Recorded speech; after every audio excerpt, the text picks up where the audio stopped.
Hello and welcome to this edition of World at War. My name is Mohammed Saleh. The Democratic Republic of Congo is Africa's second largest nation, about two-thirds the size of Western Europe, bordering 9 different countries.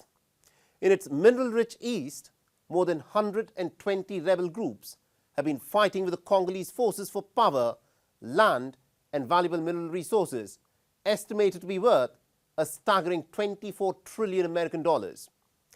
Preeminent among these armed groups is the Rwanda-backed rebel group M23, which has now captured the largest city and also the capital of North Kivu province, Goma, in a lightning offensive on the 26th of January.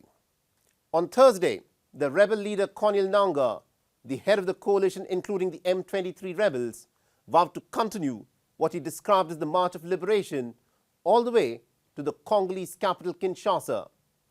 Previous conflicts in the Democratic Republic of Congo in the 1990s had drawn in several neighboring nations, which resulted in them being dubbed as Africa's World Wars. And our next report explores the Great War of Africa in Congo.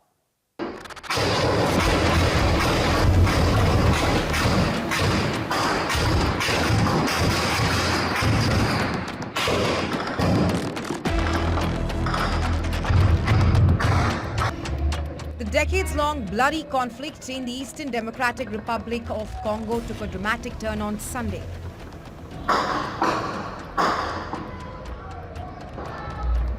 When Rwanda-backed M23 rebels captured most of the eastern Congolese city of Goma in the North Kivu province. More than 100 were killed in the fighting, and reportedly surrendering Congolese soldiers were trucked out of the city to an undisclosed location. In addition to this, more than 400,000 people have been forced from their homes in eastern Congo since the beginning of this year.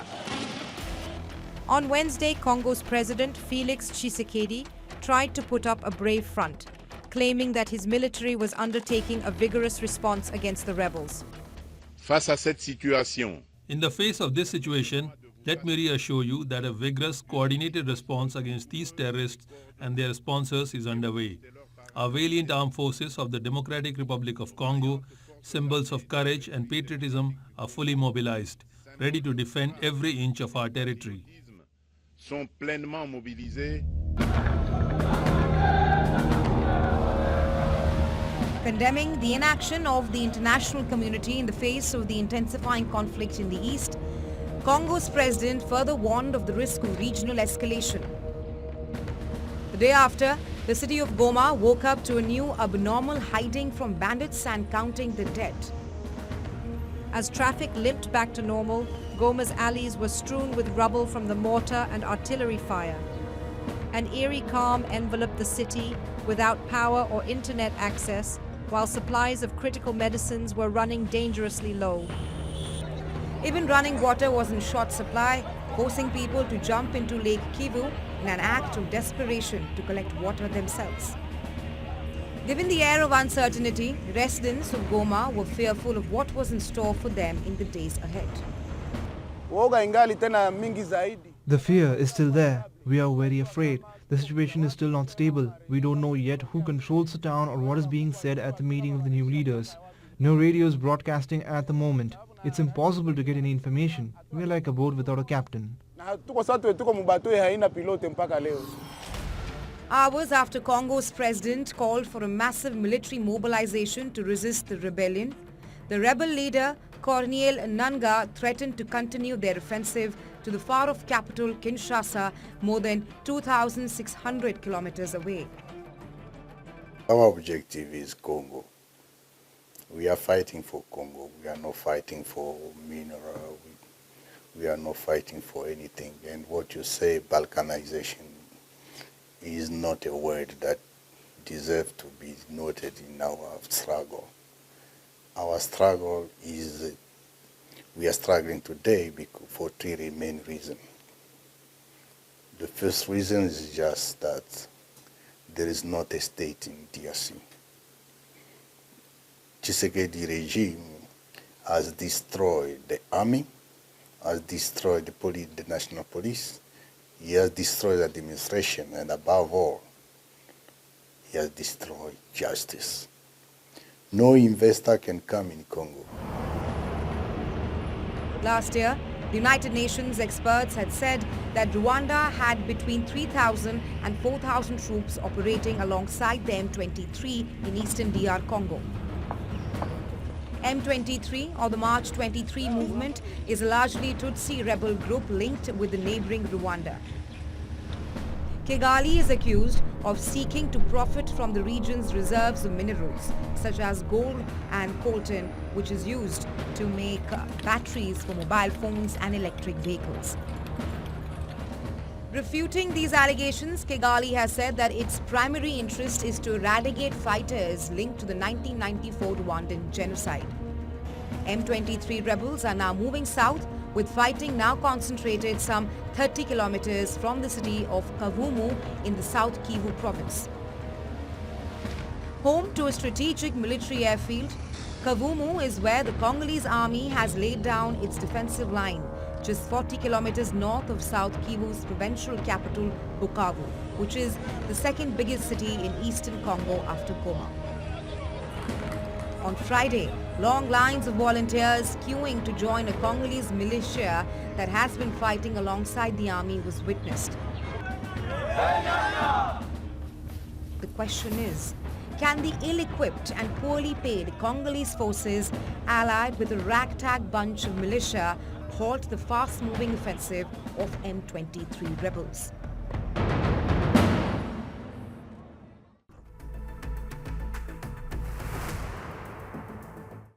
Flouting the tenuous ceasefire, on the 31st of January, the Israeli army bombed several locations in Lebanon's Bekaa Valley, an area near the border with Syria in the east. Israel claims that the sites that were targeted in the overnight attacks were underground facilities that were used to develop and manufacture weapons. This latest attack is a clear breach of the fragile November ceasefire agreement with the Hezbollah. In the occupied Palestinian territories of the West Bank, the Israeli military and the armed Israeli illegal settlers have intensified their violence. On Tuesday, during a visit to the Palestinian refugee camp in Jenin, the Israeli Defense Minister Israel Katz proclaimed that the Israeli Defense Forces will remain there even after the military aid is over. Increasingly, the residents of West Bank now fear that Tel Aviv has turned its attention to the occupied West Bank, and it now plans to turn the West Bank into another Gaza. Our next report gets you more details. After more than a year of hostilities between Israel and Hezbollah, that included 2 months of an all-out war, a ceasefire deal took effect on 27th of November last year. In this period, from the beginning of the conflict on October 7th, 2023 to November 26th, 2024, at least 3,961 people were killed and more than 16,520 were injured across Lebanon by Israeli forces. Under the terms of the ceasefire, Israel was supposed to complete its army's withdrawal from Lebanon by January 26th. However, the Israeli army refused to abide by the agreement, claiming that the Lebanese army had failed to fulfill its side of the bargain. Lebanese army was to deploy in the south, alongside the United Nations. Peacekeepers and Hezbollah was to pull back its forces north of the Litani River, some 30 kilometers from the border, as well as dismantle any remaining military infrastructure in the south. Following Israeli army's refusal, the deadline was then extended to February 18th. Despite the ceasefire agreement from November 27th to January 26th, Israel killed at least 83 people in Lebanon, according to the Lebanon's Ministry of Public Health. In addition to this, at least 228 people were also injured as displaced Lebanese residents tried to return to their villages where Israeli soldiers remained stationed. We paid dearly for this land. It's impossible for anyone to take it from us, no matter what. This is our land, we are returning to it, and we will stay on it. We are standing on the ruins of our homes. You see all this destruction. Yes, the village is indeed in ruins. But this destruction will only strengthen our resolve and determination, making us hold on to the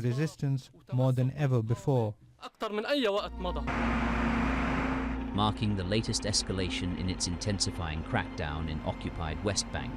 An Israeli airstrike killed at least 10 Palestinians late Wednesday in the town of Tamum. The Israeli Defense Forces claimed that it targeted a squad of armed terrorists based on intelligence provided by the Shin Bet security service. Reportedly, the airstrike hit a house in a crowded neighborhood. The next day, hundreds of mourners gathered for the funeral service. What happened is that 10 of our sons were martyred, 7 of them from one family and the other 2 were brothers. What happened was that a plane bombed them from the air, which led to the martyrdom of the 10 people.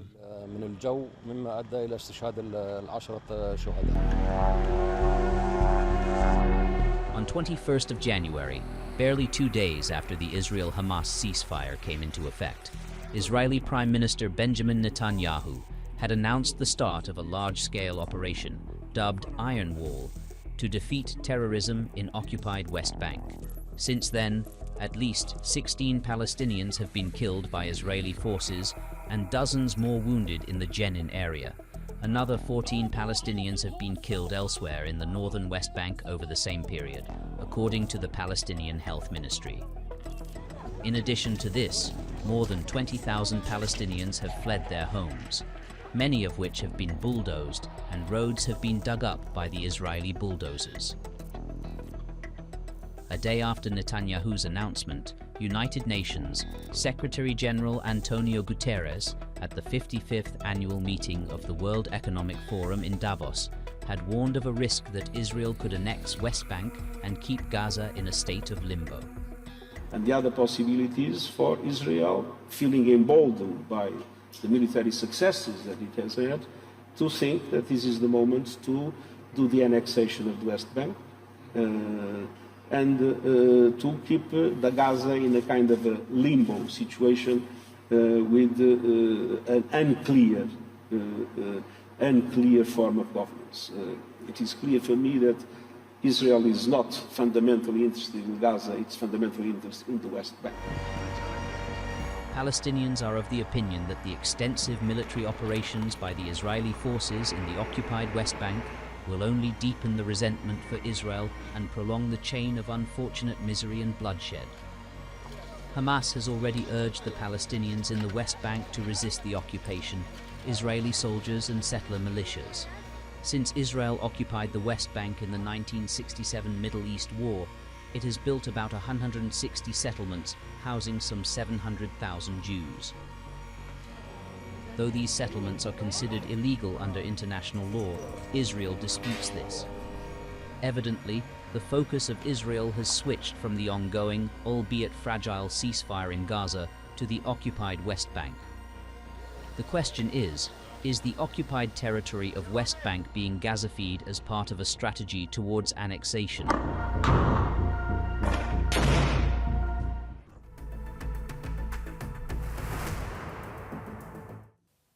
On the 28th of January, the Pakistani army said that it had thwarted a militant attempt to overrun a security post near the border with Afghanistan. In the overnight attack which took place in Khila Abdullah, a district in the southwestern Balochistan province, 2 soldiers and 5 insurgents, including 2 suicide bombers, were killed. The Pakistani Taliban, also known as the Tehreek-e-Taliban Pakistan, which is an umbrella alliance of Sunni militant groups, claimed responsibility for the attack. Last night, 18 Pakistani paramilitary personnel were killed in an ambush near the city of Mangochar in Balochistan. The question, of course, is this: why has Pakistan failed so far in putting a lid on the armed insurgency that's being waged by the Tehreek-e-Taliban Pakistan? Our next report gets you the details.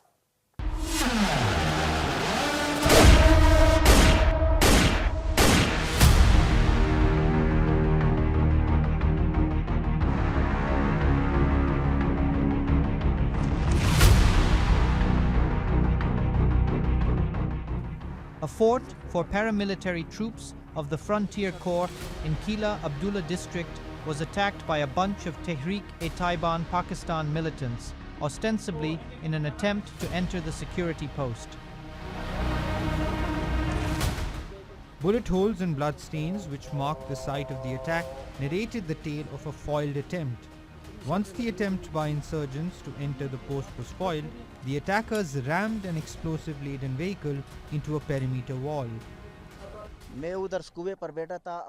I was on security duty near the main gate outside. Cars were constantly passing by on the road in front of the gate, so we had no idea what was in that particular car. When the blast occurred, dust and debris rose, and we couldn't see anything.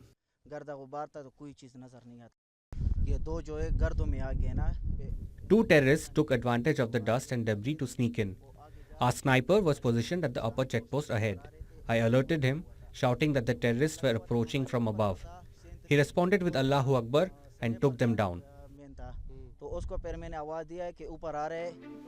In addition to all 5 attackers, 2 soldiers were also killed in the attack. Pakistan President Asif Ali Zardari and Prime Minister Shehbaz Sharif paid tribute to the martyred soldiers and praised security forces for repelling the attack. Set up in 2007, the Tehreek-e-Taliban Pakistan has been fighting the Pakistan security forces for years. Sharing the same hardline ideology as the Afghan Taliban, the Tehreek-e-Taliban Pakistan is closely allied with it, though it is a separate group. Its stated aim is to impose its interpretation of Sharia or Islamic law in Pakistan. In November 2022, the terror outfit unilaterally ended a ceasefire with the Pakistani government. Pakistan has witnessed an escalation in violence, especially in Khyber Pakhtunkhwa and Balochistan provinces. In the wake of Afghan Taliban seizing power in Afghanistan in August 2021, Islamabad has repeatedly claimed that insurgents operate from areas across the border, a charge that has been denied by the ruling Afghan Taliban. 2024 turned out to be the deadliest year for the civil and military security forces of Pakistan in a decade, with at least 685 members of security forces losing their lives amid a total of 444 terror attacks. Balochistan, bordering both Afghanistan and Iran, is Pakistan's largest, least populous and poorest province. Despite being blessed with mineral resources and vast reserves of natural gas, thereby giving rise to a broader rebellion.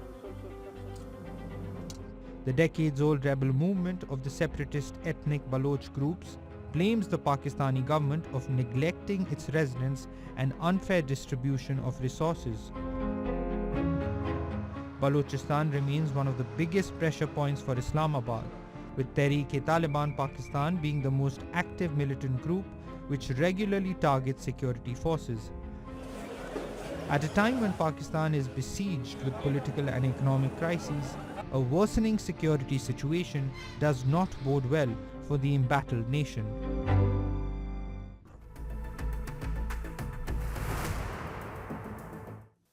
At least 80 people have been killed in the northeast of Colombia in recent days, following a surge in the fighting between the armed leftist groups, the National Liberation Army, a dissident faction of the Revolutionary Armed Forces of Colombia, both of whom are vying for territory and control of the lucrative cocoa plantations and trafficking routes.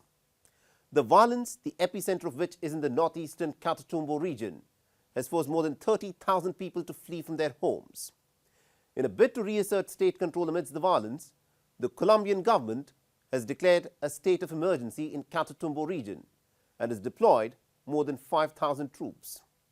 The recent bloodshed is reminiscent of the Civil War, in which more than 450,000 people had been killed over a span of half a century, and it made the South American nation a byword for armed violence.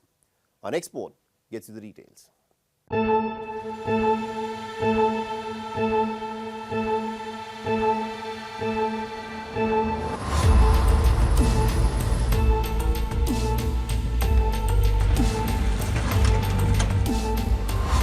A wave of violence has been sweeping across the mountainous northeastern Catatumbo region,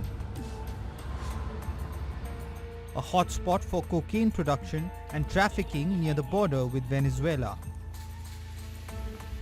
The region produces 15% of Colombia's coca crop, a detail instrumental in luring the rebel groups to the area. Clashes between the National Liberation Army or ELN guerrillas and a dissident wing of the now defunct Revolutionary Armed Forces of Colombia or FARC has resulted in deaths of at least 80 people. Reportedly, the surge in violence between the two rival groups has been triggered by the loss of a multi-million-dollar cocaine shipment in November 2024. The rivals had an agreement to not interfere with each other's cocaine production and shipments, but the pact seems to have broken down over the lost cocaine shipment. Both the ELN and the FARC rebel group, which remained active after the main guerrilla group signed a peace agreement in 2016, are heavily involved in the drugs trade. The ELN, believed to have about 6,000 fighters, have also occasionally flirted with peace talks. On 17th of January, Colombian President Gustavo Petro, who himself was a member of a left-wing rebel group in his youth, suspended talks with ELN for a second time in less than a year, accusing the group of committing war crimes. People displaced by the guerrilla violence have sought refuge in schools and sports stadiums, which have been converted into impromptu shelters. The situation is very critical, isn't it? People have left out of fear, especially the children, right? The most important thing in our life, because material things can be regained with work. What truly matters is staying alive and continuing to fight, and hopefully God will allow things to get better as soon as possible. In addition to the 20,000 people displaced, the United Nations on Tuesday reported about 30 people had been kidnapped and 1,000 others were trapped in their homes by the violence. Interestingly, the Colombian president, Gustavo Petro, himself admitted on Tuesday that the state had failed to contain the violence, but it would learn from the failure. The situation in Catatumbo shows us where it is going. You also learn from failures, and this is a failure, the failure of the nation. I will try to say it in words that remain hypothetical because we do not have all the information. In a tentative show of force aimed at convincing skeptical locals that the government is back in charge, special forces were deployed to the town of Tibu in Colombia's northeastern region of Catatumbo. We have redoubled our capabilities in terms of personnel, technology and resources in order to be able to address the serious situation that is occurring. With the protection of the civilian population and the development of offensive operations to affect the groups at the margins of the law that commit crimes here in the region. On Wednesday, Colombia's Attorney General's office reissued arrest warrants for 31 leaders of the ELN rebels, who had been participating in peace talks with the government. On the same day, in one of the largest seizures of cocaine in the history of Colombia, 8.2 tons of cocaine was seized by the Colombian authorities from Buenaventura, the busiest port in the country. Reportedly, the drug was found in sacks of mineral fertilizers intended for shipment to Europe. However, in empty settlements around the municipality of Tibu, stickers and graffiti on sheds and shops celebrated late commanders of the once powerful FARC and proclaimed the presence of ELN, providing ample evidence of who is usually in charge. President Gustavo Petro had campaigned on a promise to bring total peace to Colombia. But for 300,000 residents of the Catatumbo region, in the midst of the worst violent crisis Colombia has experienced in the last decade, that promise remains far from fulfilled.